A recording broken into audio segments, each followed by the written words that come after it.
It's been long debated over the past few years, especially after the famous screw attack confirmed not just once, but twice, that Superman would kill Goku over and over again. And logically, it makes sense Superman would win with all of his divine power. I mean, he's lifted a book with infinite pages, resurrected more than once, and essentially became a god himself.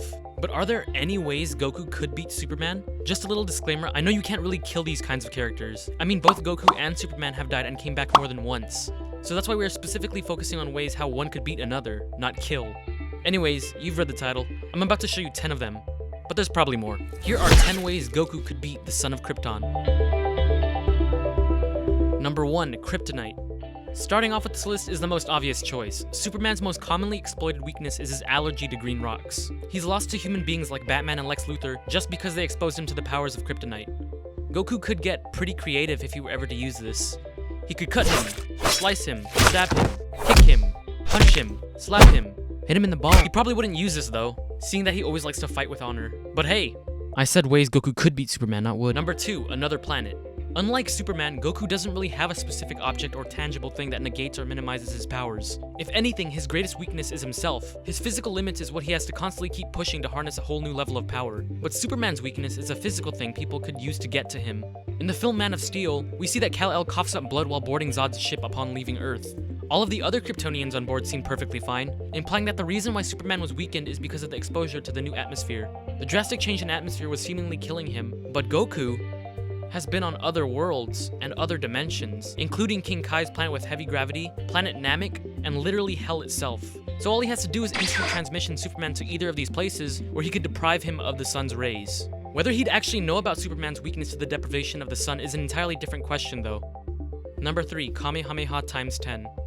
One of the other famous weaknesses Superman has is his vulnerability to red suns. In the original source material, it's been stated that the reason why Superman is able to do what he does is because of our sun's powerful rays. He's like a solar panel. Given the information we know, what's implied is that the difference between our yellow sun and Krypton's red sun is that our sun feeds Superman much more energy than the red sun ever did. Having the excess energy available grants him the ability to fly, punch through things and people, and all sorts of other ridiculous overpowered stuff. But here's the thing, all stars are mostly made up of plasma, and plasma is an entirely different form of matter from solids, liquids, and gases. It's the state of matter created when gas is further heated. But how does this relate the Kamehameha to the sun, you might ask? Well, as it turns out, our sun isn't actually yellow. It's actually all colors mixed together, or what we call white. The sun only appears yellow or orange because its smaller wavelengths, those containing the colors blue and violet, are spread out everywhere by Earth's atmosphere. So, our sun is a ball of white plasma, and as stated by the guys over at the Film Theory channel, and so is the Kamehameha wave. Well, with a little highlight of some blue here and there. In the now non-canon Dragon Ball GT series, we see Goku form a new type of Kamehameha wave called Kamehameha times 10. What's distinct about this rendition of the blast is its red color. And again, Superman is reduced to the status of a normal human being whenever he is exposed to red sun radiation, or red plasma radiation. Hitting Superman's face with the blast could kill him. After the first blast, it could strip him of his powers, but after the second or third, he would be incinerated from the burning temperatures of the Kamehameha. This would produce another problem for Goku though. If the plasma from his red Kamehameha times 10 wave produces the same kind of radiation a red sun would, then his regular blue Kamehameha would produce the same radiation a blue sun would, which to Superman is like a times 1,000 multiplier and gives him even more power than our ordinary sun. Whether or not Goku would be smart enough to figure out that Supes is only weak to the times 10 Kamehameha and actually gains a boost from the regular one is out of hand though. He most likely wouldn't, so yeah. Rest in pepperoni, Goku. All around me are familiar faces, worn out places, worn out faces. Number 4, energy absorption.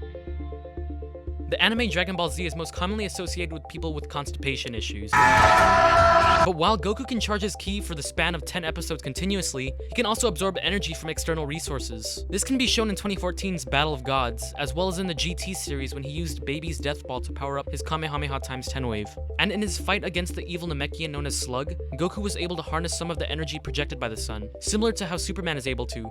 However, throughout the series, it's been shown time and time again that Goku's energy absorption takes a while to process. It's very evident that Goku would need much more time than Superman would need to get the same amount of energy, leaving him open to strikes.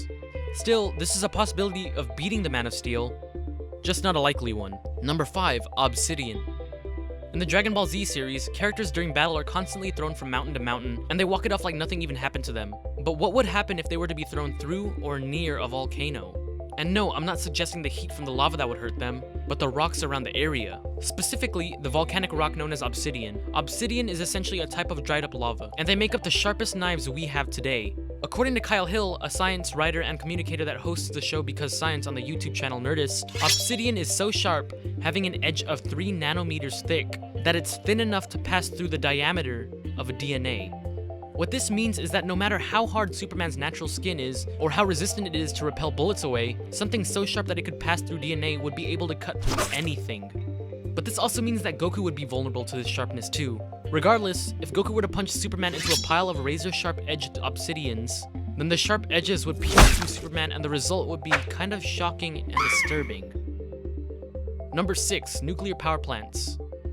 Nuclear missiles are notorious for being mankind's greatest creation that is also the gateway to their own destruction. And that stands for Superman too. In Batman v Superman Dawn of Justice, he basically died from the atom bomb, but he was revived seconds later thanks to the sun. And in a theory by the very popular YouTuber MattPat from Game Theory and Film Theory, this happens because Superman works like a plant, absorbing non-ionizing radiation from our white sun and falling ill from taking in ionizing radiation from a red sun. Well, nuclear plants are filled with this kind of radiation, and just as I said in the last section, people from DBZ constantly throw each other into the environment for little to no purpose other than it being visually cooler to watch.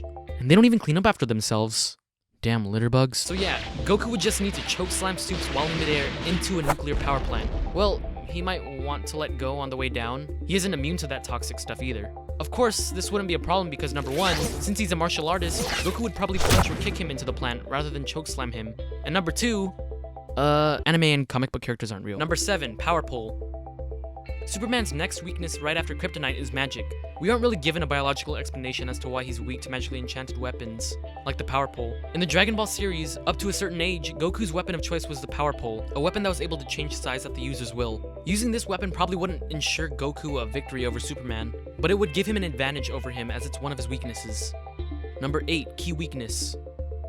One of Superman's more obscure weaknesses is his vulnerability to chi. Lex Luthor, Kal-El's archenemy, theorized that because Superman was solar powered by the sun, vital forces, such as chi, would have very negative effects on him. Luthor even felt so confident in his speculation that he built an entire science spire dedicated to gathering all of the chi energy on Earth to defeat Superman. We don't really see what chi actually does to Superman because Lex Luthor never got to use it on him. Or did he? I honestly really don't know, man. I just work here, and connecting this with Goku, well, everything he does is basically based off chi, or in the show's equivalent version of it, ki. He practically lives and breathes it. So if Luthor was right, and if chi would weaken Superman similar to how Kryptonite would but just to a lesser extent, then Goku wouldn't really have to do much. He could literally just be himself and win the fight fair and square, especially since he now has access to God Ki. It's like regular Ki, but a roided up version with a little divinity mixed in there, and can only be sensed by deities. But remember, this was just an unconfirmed hypothesis conclusion thing from Luthor, so take this with a grain of salt. And besides, Lex Luthor isn't even a real person, so take the credibility as you will. Number 9, sound waves. Remember when I compared the Kamehameha to the sun earlier and how they're both mainly constructed of plasma? Well, we're about to go deeper into that comparison again. According to extremetech.com, stars make sounds with frequencies around 1 trillion hertz. We don't hear the high-pitched frequencies coming off of the Kamehameha blast ourselves because the human ear can only hear sounds between 20 to 20,000 hertz. But Superman can, and it's been shown again and again that he can't take super high-pitched noises, some graphics being much more explicit than others. Goku doesn't have to necessarily hit Superman with the Kamehameha blast to incapacitate him, because doing so would probably just heal his ass. Just spamming the blasts everywhere would cause Kal-El's ears to severely bleed. Everyone else seems to be fine with it. Goku has shot his Kamehameha wave around other Saiyans and humans before, and none of them seem to be affected by the potential high-pitched frequencies coming from the blast. And remember, Superman once heard a high-pitched emitter light years away from Earth in the vacuum of space. So imagine what would happen if the source of sound was only 20 or 50 feet away. Number 10. Impact force. Now, Superman is well known for being the most overpowered superhero in terms of super strength, so much so that even the likes of Goku at Super Saiyan 3 seems like comparing an ant to a boot. It's widely believed that Superman is indestructible, but the hero Hawkman actually knocked him out with the Claw of Horus. The Claw of Horus is a weapon powered by the Earth's magnetic core, giving the user the power to literally punch people with the Earth. Well, the Earth weighs at a little over 5 septillion 972 sextillion kilograms, or 13 septillion 170 sextillion pounds. Plugging that into the force equation along with the average human punch speed, then to knock out the Superman, you'd have to punch him in the schnoz at a force of around 1 septillion newtons. That's equivalent to well, getting hit by planet Earth in the face. I don't really have another thing to compare it to because there's nothing we are familiar with to that force. So the question is, can Goku exert this much force in one blow? Well, let's look at him at near peak level. Spoilers for Dragon Ball Super, by the way. In his fight with Zamasu in Dragon Ball Super, Goku is shown just giving the demonic Supreme Kai a flurry of kicks. We need to know a few things. First, the force equation. Mass times acceleration. We need to find the mass of Goku's leg and how fast his foot traveled for just one full kick. According to exrx.net, one leg of an average human is roughly 17.5% of their total body weight. And throughout the anime lore, it's been stated that Goku weighs in at around 137 pounds. Wait, what? Well, son of a gun. This would make Goku's leg 23.975 pounds. And remember, it's been stated that each of his boots add another 50 pounds. So his whole leg system here weighs in at around 74 pounds, or 33.55 kilograms. And slowing down the footage, we are shown that Goku is able to fully contract and then extend his leg to deliver a sharp kick to Zamasu's stomach all in under 1/30th of a second, or 33.33 milliseconds. The distance his leg traveled was half of the length of his entire leg, which is 37.374 centimeters, since a human's leg is usually 42.65% of his or her total height. This means that Goku was able to kick at a speed of 11.2 meters per second, but this acceleration from 0 to 11.2 meters per second was almost instantaneous, resulting in a force of over 11,272 newtons. But that would be the force Goku would have exerted at his base form. We didn't take into account his transformations yet. His Super Saiyan transformations are basically multipliers. Super Saiyan 1 is times 50, 2 is times 100, 3 is times 400, and 4 is times 4,000. Well, the form he's in right now is Super Saiyan Blue, which is arguably around the same or stronger than his non-canon form Super Saiyan 4. That's a times 4,000 multiplier. But for argument's sake, let's be generous and say Super Saiyan Blue gives Goku a times 1 million power increase. That gives him the ability to exert a whopping impact force of over 11,272,000,000 newtons. That's still nowhere near the force needed to knock out Superman. Well, damn, that was a waste of time. So no, Goku can't knock out Superman in an ordinary hand-to-hand combat. But that still doesn't mean he can't knock him out with a single blow. In Screw Attack's analysis of Goku, Wiz and Boomstick explicate that Goku was able to travel over 2.3 times the speed of light just at Super Saiyan 4. And Goku has 2 more levels equivalent to or higher than that too. But why does traveling faster than the speed of light matter? Well, in Einstein's special theory of relativity, it's stated that as an object approaches the speed of light, time appears to slow down for it, and the object itself will seemingly continue to gain mass. Some DC fans may be familiar with this, but under a different name, a name that's often referred to as the infinite mass punch. In layman's terms, the faster you go, the closer your mass goes to infinity. Now there's a rule here though that we must apply. No object in our world can travel at the speed of light, so that whole more than twice the speed of light thing for Goku is now gone. But that means it's gone for Superman too. So let's say they both travel at around 99.99999% the speed of light now. If Goku were to be traveling just a shade under the speed of light, then his mass would be so great that it would be much, much more powerful than that of the Claw of Horus. Not only would this knock Superman out cold if Goku landed this punch on his head, but it'd probably send him out of orbit. So there you have it.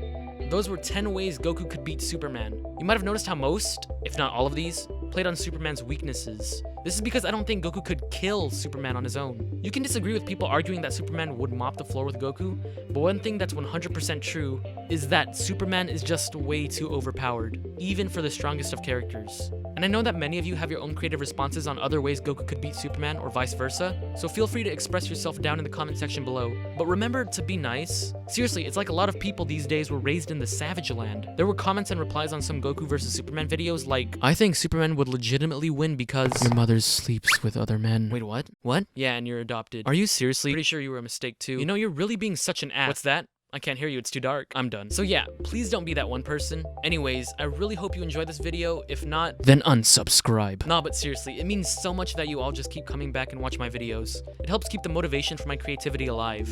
Anyways, if you sincerely like this video, then be sure to hit that like and subscribe button. Also, consider following me on my Twitter, Facebook, and Instagram accounts. And for more of my videos, just click right here.